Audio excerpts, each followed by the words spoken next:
episode of Coffee and Cars in the Morning. This ain't that damn show. Welcome back to another episode of Foy's Automotive, everybody. It's already getting warm out. It's about 10 o'clock here. So, got my favorite rat fin cup. My wife bought me that. So, plan for today is we're going to take all the interior out of the 75, out of Project Frankenstein finally.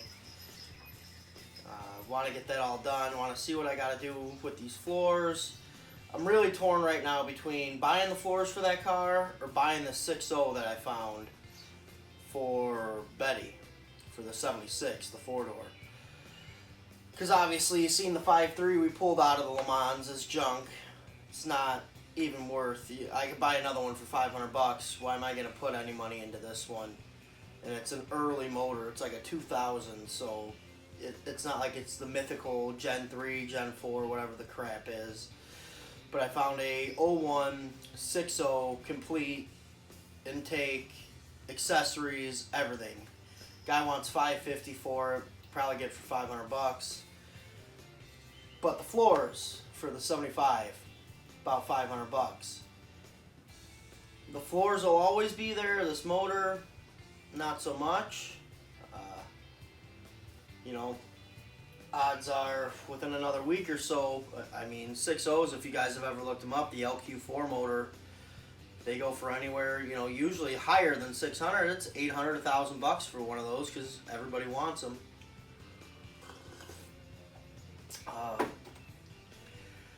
I just want one because there's no replacement for displacement. And on that car, I would like to make some really good power without stressing the components. More than likely going to use my S475 I have on it, which is got a real big exhaust side, so a 6.0 would definitely help spool that thing up. And it wouldn't have boost at low RPM, which is really what I would want for a street car. Big damn mosquitoes, it's too early for you. So yeah, having no boost down low, would really make a big deal for that car, I feel.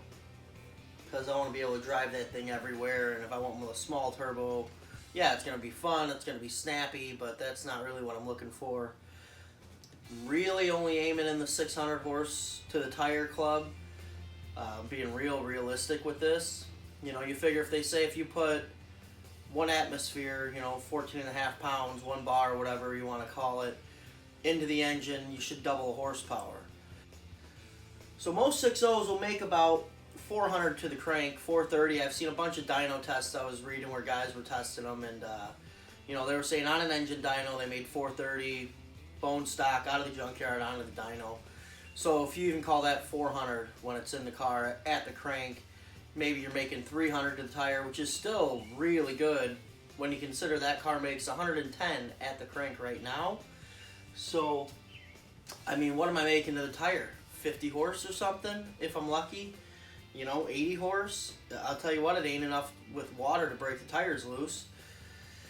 So, even if I just put a 6.0 in there without the turbo, thing would be awesome. But I want the turbo, so like I was saying, at 1 bar, 14.5 pounds, you're technically supposed to double the horsepower.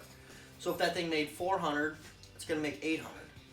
So if I can run it respectively 8 to 10 pounds, that should be easily in the 600 horse club and not be killing my trans, killing the motor, worrying about being stuck on the side of the road ever, because those aren't the issues I want to have with this car.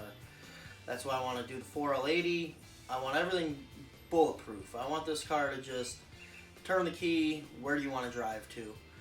So that's the plans with Betty. The 75, that car, I've had so many hopes and dreams for it over the year. My only real plan is, just like Betty, make it a wolf in sheep's clothing, but a little bit more over the top than the 76 4-door. So this car's going to end up with, full suspension on it, full coilovers all the way around. If they make it, if they don't make it, I'm going to make it myself. But I believe it's QA1 makes a really nice kit for my car. Control arms, upper and lower fronts. I've got a set of what do you call them, coilovers for the front, but they're drag style, so those, maybe we'll throw those in the white car that's living behind the garage. So, but I want to buy just new stuff. I'm tired of, I mean, I'm still, a lot of stuff's going to be budget, guys, I ain't going to lie to you. But I'm tired of always just trying to piece things together just enough. That's always been the way I've done things. It's just get it just enough, just enough. No, I'm old enough now. I'll be 32 this year. I know I'm getting old, right? I got gray hair. So I want to buy the right parts, and I want to do it right the first time. I would really love for that white car to be, if it ain't in a magazine, I want that car to be magazine quality.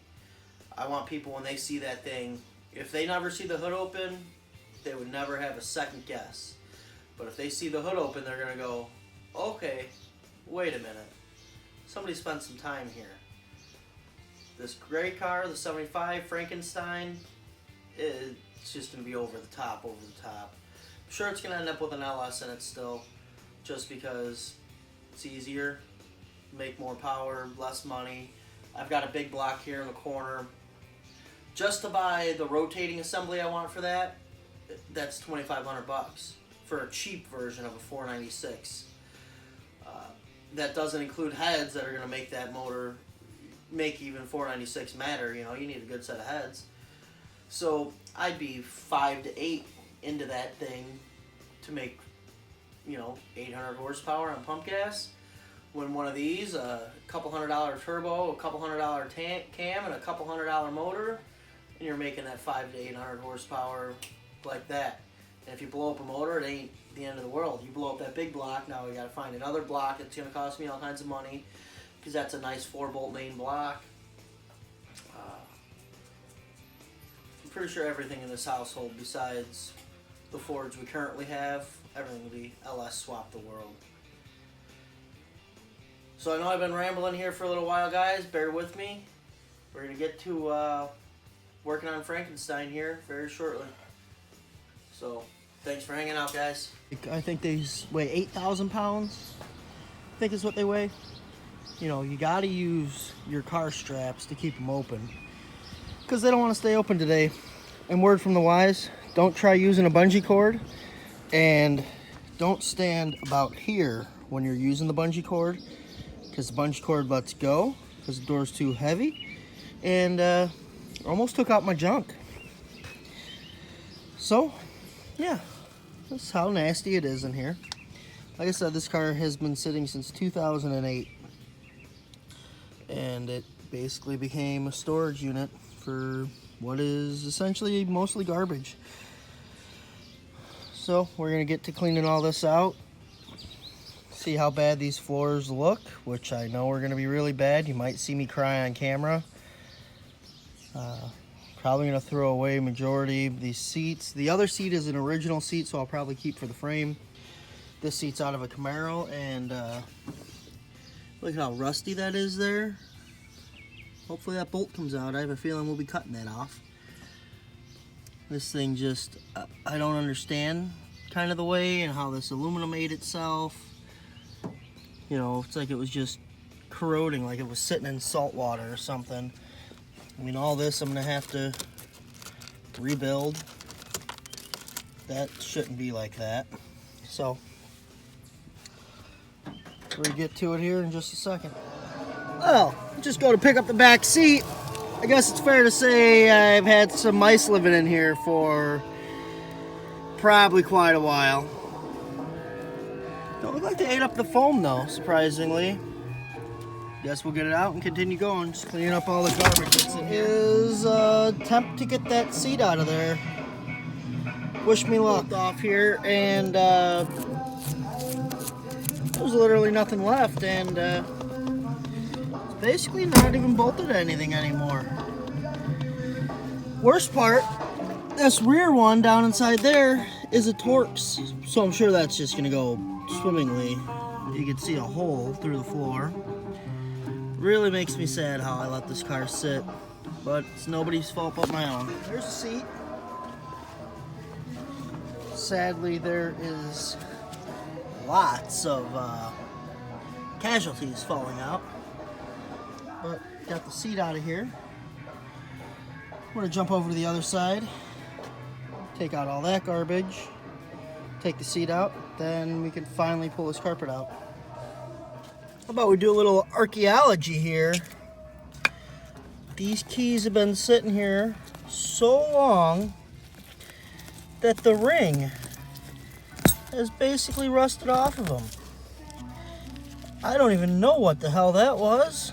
Some sort of key. Looks like we got a Chevy key, a couple Ford keys, probably one of my old trucks. National key. I think these were also to an old Ford I had. It's probably to the Fairlane. Yeah, look at that. That's what's left of the ring. That's what happens, kids, when you let your car sit forever. Alright, both seats are finally out. First time them seats have been out of there since probably 2005. So I think me and my dad redid the interior to all this black stuff in, hell, 2003, 2004? It's been a long time. So, and I'm going to vacuum all this so I don't make as big of a mess in my driveway. I know, vacuum carpet that's going right into the garbage can, but hey, makes me happy. Alright, I'm going to vacuum all this up. Get back with you in a minute.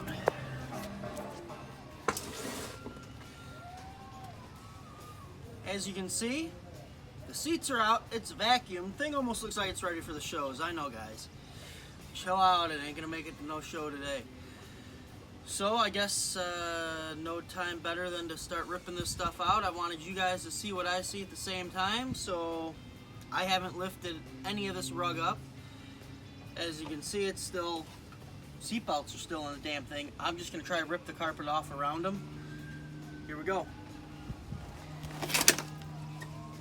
Damn shifter. Man, that sound brings back some memories. Alright, I haven't looked yet. I'm ready to see a grown man cry. Oh, man. Alright, guys. I know it looked bad before when we were playing underneath it. It doesn't look better now. How much floor you want? I mean,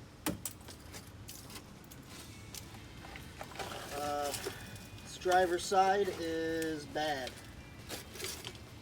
Real bad.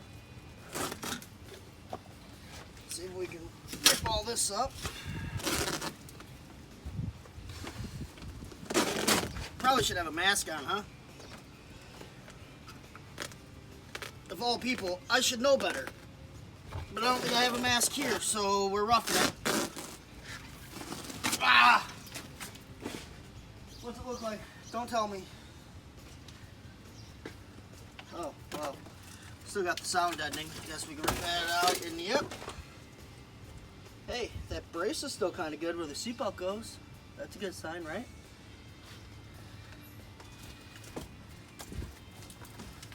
You know what too is cool about this? I was just thinking, the car I have in the back, the 73, that somebody has butched all the floors out of it, I think still has the center brace in it. And mine is uber double extra soft. I'll cut the damn thing right out of that car. If there's enough of it and it's the same brace, that just came to me. That's brilliant. Because that car I have to make complete floors front to back anyways. Yeah. Man, I wish it had more floor in it because we'd be starting to cut it out. But I'm pretty sure it has this brace. I will check here as soon as I get a chance. Let me come to that side and rip that carpet out. See how bad. I feel like that side's not as bad as this side. But I could be wrong. Alright. Don't mind me. I'll just throw this right into the garbage. Hold your breath. It's kind of hard to breathe when you're holding your breath.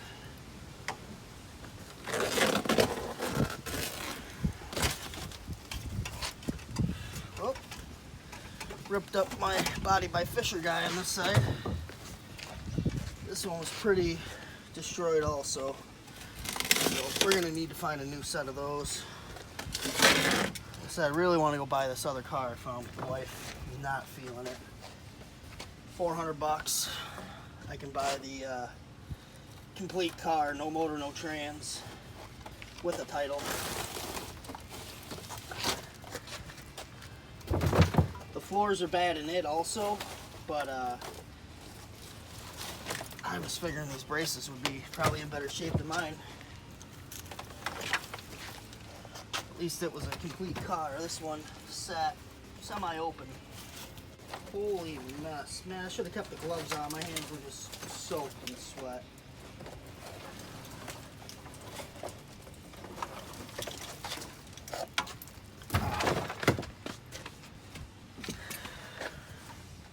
Hey, more money. I'll tell you what. This thing's been paying out pretty good. Got a bolt. I threw a bunch of bolts away. Look at all that money. Free. Not free. It was mine anyways. Aha. Not sure what I originally designed that for. Probably for doing carburetors, because it's long and skinny. Anyways, it's going to be our poker. Let's go and see how bad everywhere on these floors are. And how creative can we get in fixing it. So, start here. Soft for sure, but I can't poke through it.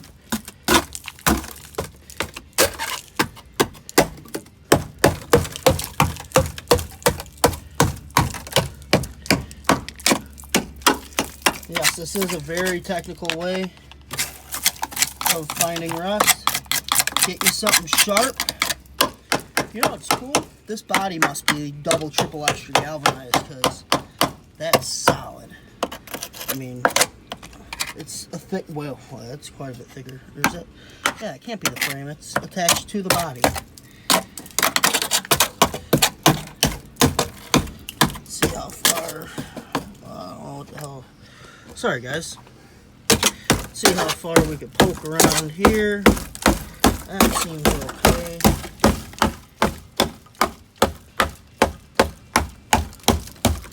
Now we got poking off bolts. Yeah, that is junky.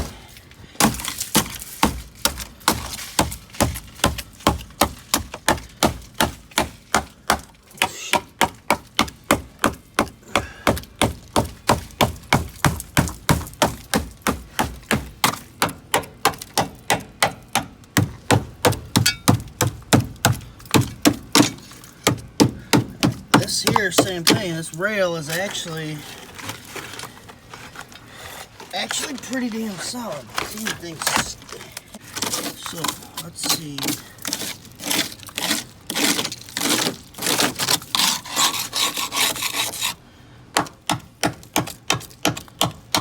I mean, it lost a lot of metal.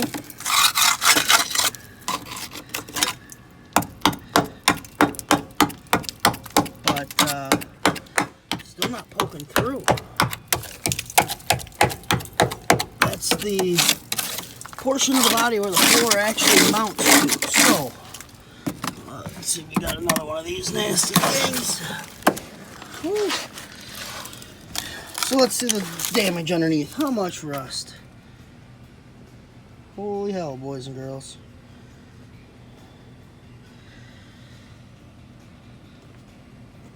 While we're at it, if you guys like these videos, like, comment, share, subscribe. If you want to keep seeing me do Le Mans stuff, comment you want to keep seeing Le Mans stuff. Like I said, we've got a bunch of cars around here. You guys can kind of pick which projects you want me to work on more. If you want to see more of this one, cool. If you want to see more of the LS swap going into Betty, the 76, cool. Let me know. Now, back to poking.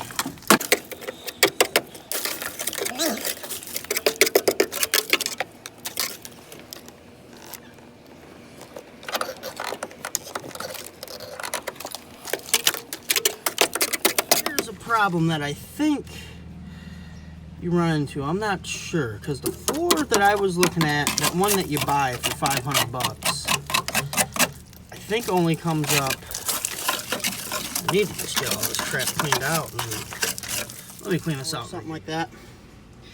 I ended up vacuuming everything and hitting everything and knocking everything loose that would come loose, so we can really see what the hell it is we're working with here. So this area that I thought was nice and super solid, yeah, no, this should be metal. That shouldn't just be open. That's right in the pillar area, so definitely gonna have to address that. I just don't want, you know, the pillar to fall in. And then that toe panel there, I don't believe that comes with the new floor, but I don't know. Like I said, I got to figure out what comes with that aftermarket floor and if it's worth it for me.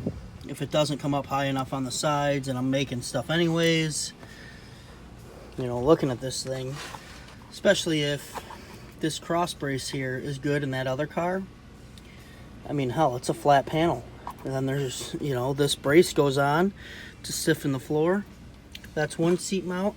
There's the other seat mount that I'm gonna have to remake anyways, because that kind of stuff does not come with that floor. All you get is this sheet metal. You get this, nothing else. And I don't know if it comes through here, comes to just one side, but it's 4 pieces. And I'd rather have either a 2-piece floor or like a 1-piece floor like they do for the Chevelles. But they don't love this car as much. But I think once I get these cut out, which I might work on today, it's starting to get hot. It's afternoon now. Maybe tonight I can come in here with a cutoff wheel, cut them, you know, down to the, well, hell, I'm gonna have to cut around that rear bracket because that goes up and over the tunnel. And if I'm gonna have to save that and or remake it, or I guess I can cut around it and then clean off the excess later. So I don't feel like laying underneath this thing catching sparks in the face. I do that enough at work. But yeah, these floors used to be mint. Like I said, this car came from Southern Nevada. Lived in Las Vegas, as far as I know, for quite a bit of its life. So now I've got a giant mess to clean up. Look at all that. That's everything that was left on them carpets and floor. Man, it's dirty.